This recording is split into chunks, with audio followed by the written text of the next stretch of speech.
मैं जब छोटा था, बहुत छोटा था,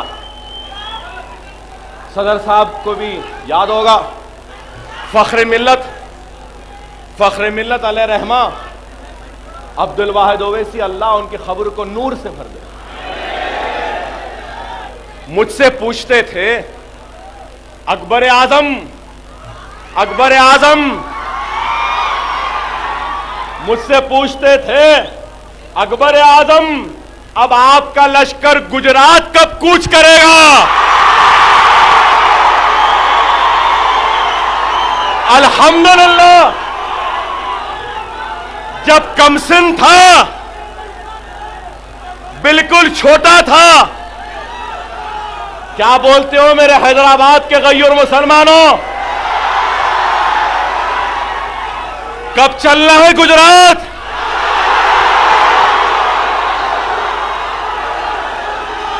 अरे आज हम जरूर मजलिस इत्तेहादुल मुस्लिमीन गुजरात भी जाएगी और वहां के मुसलमानों के लिए, वहां के पिछड़े हुए लोगों के लिए जिद्दोजहद करेगी और जालिम हुक्मरानों के हुकूमतों का दस्तूरी जिद्दोजहद के जरिए खात्मा करते हुए मुसलमानों को इंसाफ और उनका हक दिलाएंगे।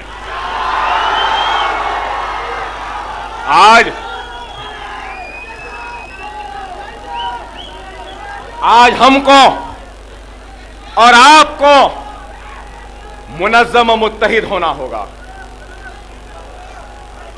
सदर साहब ने कहा कि मोदी का जवाब देंगे,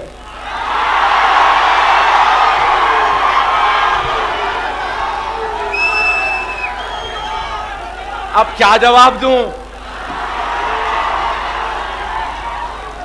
जवाब देने से पहले बड़े अदब में आया, बड़े कायदे में आया, बड़ा खामोश चला गया। अब क्या जवाब दूं? बड़े अदब कायदे में आए। अल्हम्दुलिल्लाह, लोग बोले मजलिस की क्या ताकत है।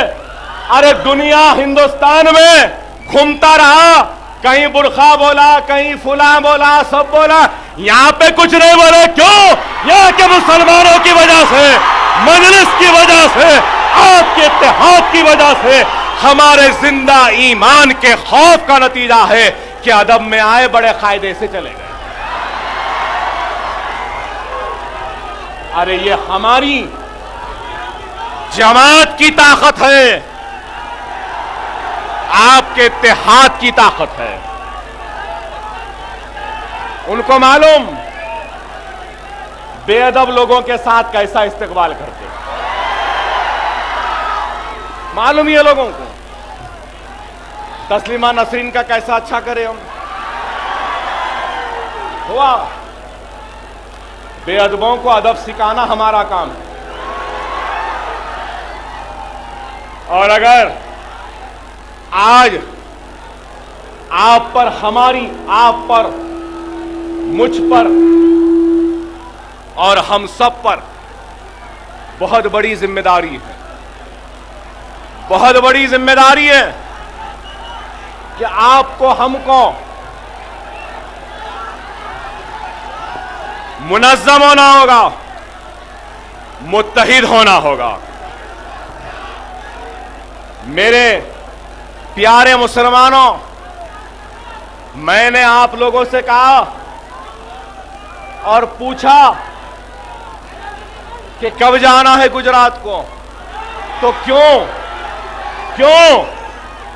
अरे मेरे भाई, अगर आप हमारे हैदराबाद के मुनाफिकीन को अगर आप देख लेंगे तो आपकी जरूरत नहीं है, ये अकबर ओवैसी तना काफी आ जाएगा, गुजरात में मुकाबला करेगा। लेकिन अगर आज सारा हिंदुस्तान एक उम्मीद के साथ अगर देखता है तो हैदराबाद के मुसलमानों की तरफ देख रहा है। अगर आज गुजरात की लुटी हुई इस्मतों व आबरों वाली मां और बहनें अपने लुटे हुई इस्मत और आबरू के लिए आवाज उठाने के लिए अगर किसी की तरफ देख रहे हैं तो हैदराबाद के मुसलमानों वो तुम्हारी तरफ देख रहा है। अगर गुजरात का यतीम बच्चा शफकत का हाथ के लिए मुंतजिर है तो हैदराबाद के मुसलमानों की तरफ देखकर, अगर आज गुजरात की जलती हुई बस्तियां अगर अपने उस आग की गर्मी को बुझाने की उम्मीद लगाए देख रहे हैं तो वह हैदराबाद की तरफ है। अरे आज सारा हिंदुस्तान अगर देख रहा है उम्मीद के तरफ तो वह हैदराबाद की तरफ देख रहा है। अरे आज न सिर्फ मुझ पर बल्कि आप सब पर भी बहुत बड़ी जिम्मेदारी है, और वो जिम्मेदारी यह है कि मजलिस से कहें कि हैदराबाद को हम देख लेंगे, अब आप हिंदुस्तानी मुसलमानों के लिए उनकी आवाज बनने के लिए आगे बढ़िए। यह आपको कहना। आज मैं जितना भी अल्लाह का शुक्र अदा करूं कम होगा, जितना भी अल्लाह का शुक्र अदा करूं कम होगा कि गोलियां लगी, जरब लगे, जख्मी हो गया, 6 महीने बिस्तर पे लेटा रहा, उठ नहीं सकता था, करवट नहीं ले सकता था, सुबह में उठा तो पेट के टाके कभी खुल जाते थे, ये सर में सुराख हो गए थे, पैर में इतनी तकलीफ, इतनी मुसीबत, इन सब का मुकाबला करते हुए उठा, खड़ा हुआ। अरे आज जिंदा हो तो हैदराबाद के मुसलमानों के दुआओं का नतीजा है। अगर आपकी दुआ ना होती तो शायद मैं आज जिंदा ना होता। मैं हैदराबाद के मुसलमानों के एहसान का बदला अदा नहीं कर सकता। चिलचिलाती हुई धूप में ओवैसी हॉस्पिटल में खड़े रहे, बाद में 8-8, 10-10 दिन तक केयर हॉस्पिटल में खड़े रहे, नमाजें करते रहे, रोजा रखते रहे, दुआ करते रहे। कोई सऊदी अरब में था, दुआ कर रहा था, कोई नजफ में था, दुआ कर रहा था, कोई करबला में था, दुआ कर रहा था, कोई गुलबर्गा में था तो बंदा नवाज सरकार के दरबार में दुआ कर रहा था, कोई अजमेर में था तो गरीब नवाज सरकार की दरबार में दुआ कर रहा था, तो कोई दिल्ली में था तो निजामुद्दीन औलिया की बारगाह में जाके दुआ कर रहा था। अरे हर मुसलमान ने मेरे लिए दुआ की, और वही दुआओं का नतीजा है कि अल्लाह ने बता दिया कि मारने वाले से बड़ा बचाने वाला होता है।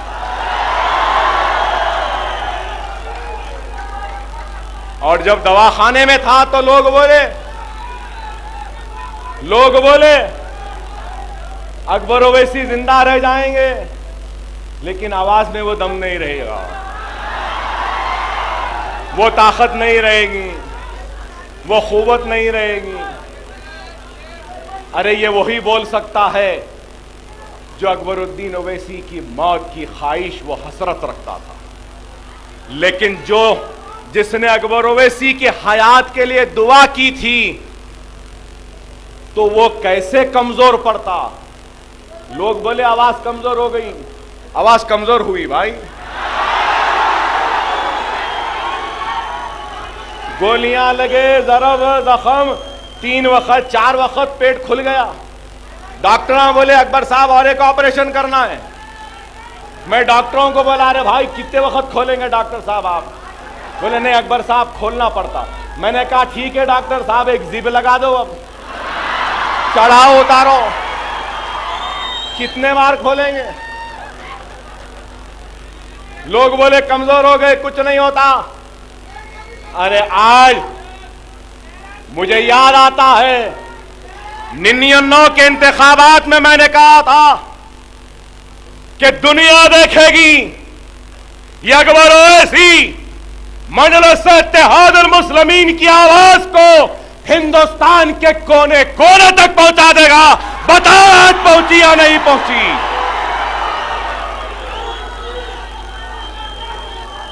आज अल्हम्दुलिल्लाह मैं अगर हैदराबाद के मुसलमानों का ममनून मशकूर हूं तो मैं हिंदुस्तान के मुसलमानों का भी ममनून हूं, मशकूर हूं।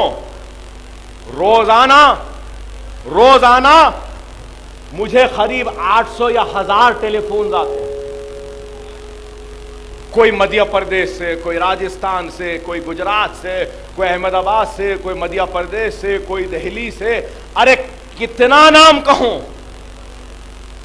और मैं मेरा ईमानी फर्ज समझता हूं कि इन सारे मुसलमानों ने राजस्थान के हो, यूपी के हो, मध्य प्रदेश के हो, दिल्ली के हो, महाराष्ट्र के हो, कर्नाटक के हो, आसाम के हो, बिहार के हो, बंगाल के हो, कहीं के भी हो, सब ने मुझसे कहा कि अकबर भाई आप जब गिरफ्तार हुए तो हमारी जात से जो मुमकिन हमने हाथ उठाकर दुआ की। और आज मैं यहां खड़े होकर सारे हिंदुस्तान के मुसलमानों को सलाम करता हूं।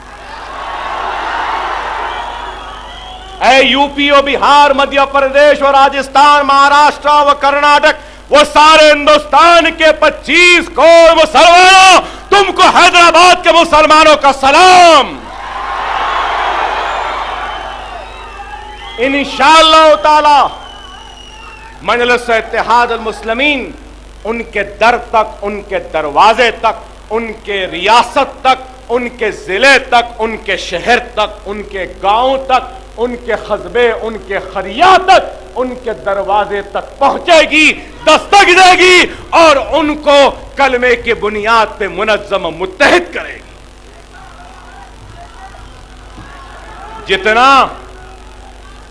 जितना उनको उनके दिलों में ख्वाहिश है अकबर ओवैसी को सुनने की, तो अकबर ओवैसी के भी दिल में उनको उससे ज्यादा सुनाने की तड़प, वो ख्वाहिश और मोहब्बत है।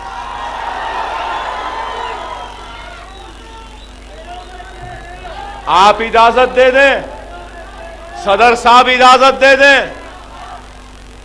तो अकबरुद्दीन ओवैसी औरंगजेब रहमतुल्लाह अलैह की तरह बरसों बरसों तक घोड़े की पीठ पर बैठकर जो हिंदुस्तान को फतेह करते हुए आगे बढ़ते गए थे, अगर आप और सदर इजाजत दे दें तो अकबरुद्दीन ओवैसी चाहे 10 बरस लग जाए हैदराबाद को लौट कर नहीं आएगा जब तक के हिंदुस्तान के मुसलमानों के दिलों को फतेह नहीं कर लेता, उनके दिलों को जीत नहीं ले लेता।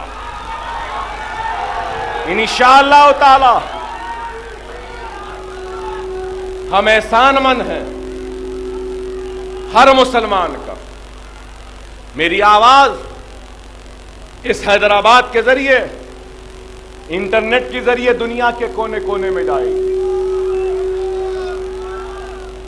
लंदन के मुसलमान, हिंदुस्तानी मुसलमान, जिन्होंने मेरे रिहाई के लिए इंडियन एम्बेसी के सामने खड़े रहकर गिरती हुई बर्फ में एहतजाज किया, मैं आपका ममनून मशकूर हूं। हम सब के ममनून हैं, मशकूर हैं, हर एक के ममनून मशकूर हैं। और आप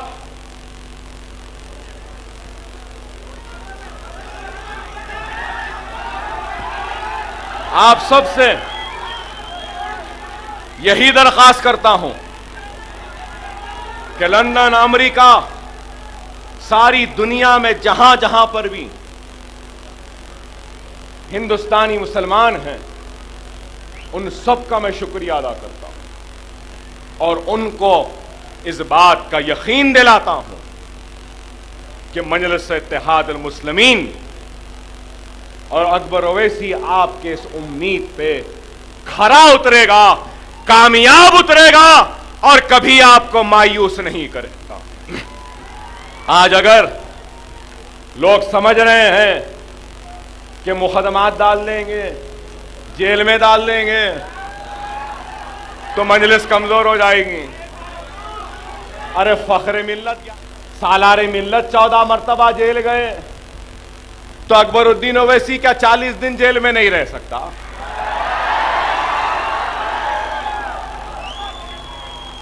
अरे जिसको गोलियां खत्म ना कर सकी, चाकू तलवारें खत्म ना कर सके, ऐ आंध्र प्रदेश के वजीर आला, कांग्रेस के आखिरी किरण, अरे तू क्या हमको खत्म करेगा, कमजोर करेगा? हमको खत्म करने की ख्वाहिश थी, हमको डराने की ख्वाहिश थी,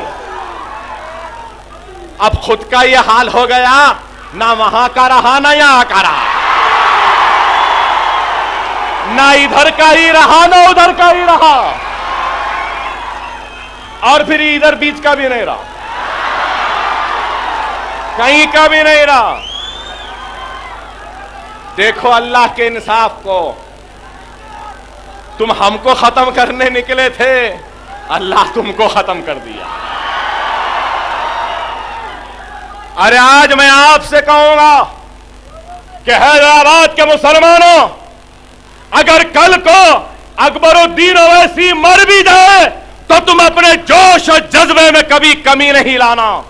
अगर तुम कमी लाओगे तो ये मेरे मौत की तौहीन होगी। अगर तुम में कमजोरी है तो रे मेरी मैयत को खाना नहीं देना। अगर तुम हिम्मत वाले हो, इस्लाम के लिए लड़ने वाले हो, तो अकबर ओवैसी अगर जेल में चला जाए या फिर मर भी जाए तो अकबर ओवैसी ने तो अपना काम कर दिया भाई। अरे आज अगर एक अकबर ओवैसी को मारना खत्म करना चाह रहे हैं, अब देर हो गई। 25 करोड़ मुसलमानों में लाखों अकबर ओवैसी पैदा हो चुके हैं, हो गए हैं। तुम एक को खत्म करेंगे 1 लाख उड़ जाएंगे। और अगर समझते हो कि जेल में डाल देंगे, अरे अकबर ओवैसी डरने वाला नहीं है। मुसलमानों, तुमको कभी शर्मिंदा नहीं करेगा अकबर ओवैसी।